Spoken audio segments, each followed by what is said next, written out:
Beaucoup de candidats au titre professionnel FPA se posent la même question. Comment bien préparer son dossier technique? Est-ce qu'il faut écrire beaucoup ou bien au contraire être simple et aller à l'essentiel? Et surtout, comment être sûr que ce dossier correspond aux attentes du jury le jour de l'examen?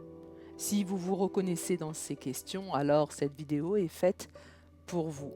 Bienvenue dans mon univers, Bouchra, la voix de la formatrice. Donc, comme chaque lundi, je vais partager avec vous des thématiques autour de la réussite au titre professionnel FPA pour vous aider à avancer avec plus de sérénité et de confiance. Donc aujourd'hui, nous allons voir ce fameux dossier technique. Donc c'est un dossier essentiel car il permet au jury de voir de façon concrète comment vous construisez, comment vous animez, comment vous évaluez une action de formation. Donc dans cette vidéo, je vais vous guider pas à pas à travers 3 points. Premier point, ce que le jury attend réellement dans ce dossier. Deuxième point, les grandes parties à inclure pour structurer votre travail. Troisième point, les erreurs à éviter et mes conseils pratiques pour réussir. Alors, dans la première partie, ce que le jury attend. Ce qu'il faut savoir, c'est que le jury ne cherche pas un document parfait. Non, il cherche un document cohérent, clair et professionnel. Donc votre objectif n'est pas de rédiger des pages et des pages de théorie, mais bien de montrer ce que vous savez analyser, le contexte et le public, ce que vous savez définir en termes d'objectifs pédagogiques adaptés, ce que vous savez concevoir une séquence claire avec des activités et ce que vous savez évaluer les acquis des apprenants. Donc pour résumer, le jury veut retrouver dans votre dossier la logique pédagogique d'un vrai formateur. Dans les grandes parties du dossier, concrètement, je vais vous donner un plan que vous pouvez suivre pour structurer votre dossier technique.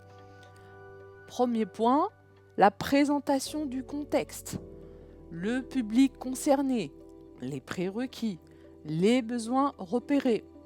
Avant de donner aussi le contexte, donnez la définition, la description du lieu de votre stage pour remettre les choses dans le contexte, pour que le jury puisse se remettre dans le contexte. Deuxième point, les objectifs pédagogiques.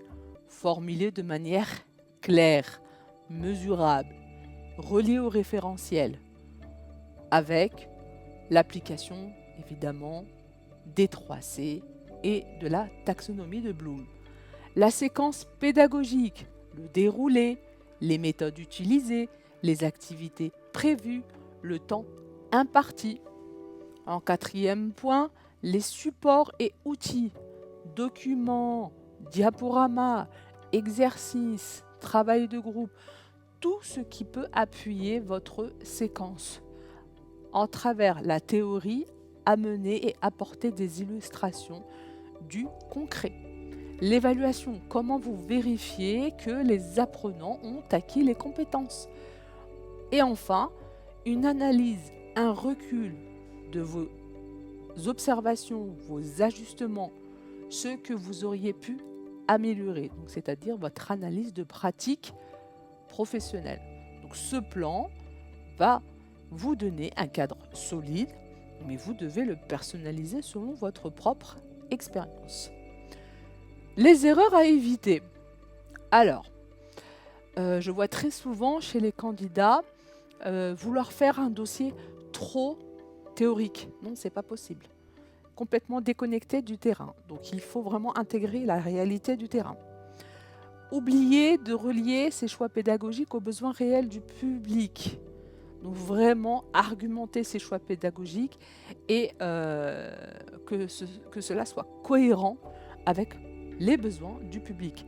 Faire un copier-coller des modèles déjà trouvés sur Internet sans personnaliser. Attention, le jury y voit immédiatement.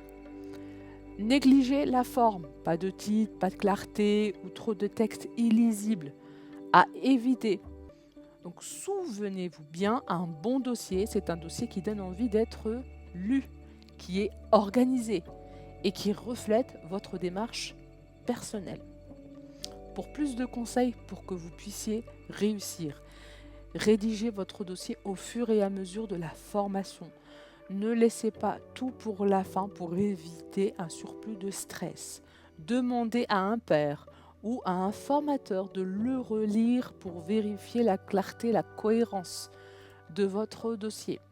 Soignez la présentation. Utilisez des titres, des tableaux, des schémas pour rendre le tout un peu plus aéré, un peu plus lisible. Et vraiment, surtout, soyez authentique. Votre dossier doit vous ressembler. Il doit montrer comment vous concevez une formation. Pour conclure, votre dossier technique n'est pas seulement une obligation d'examen. C'est un outil que vous pourrez réutiliser plus tard dans vos futures animations.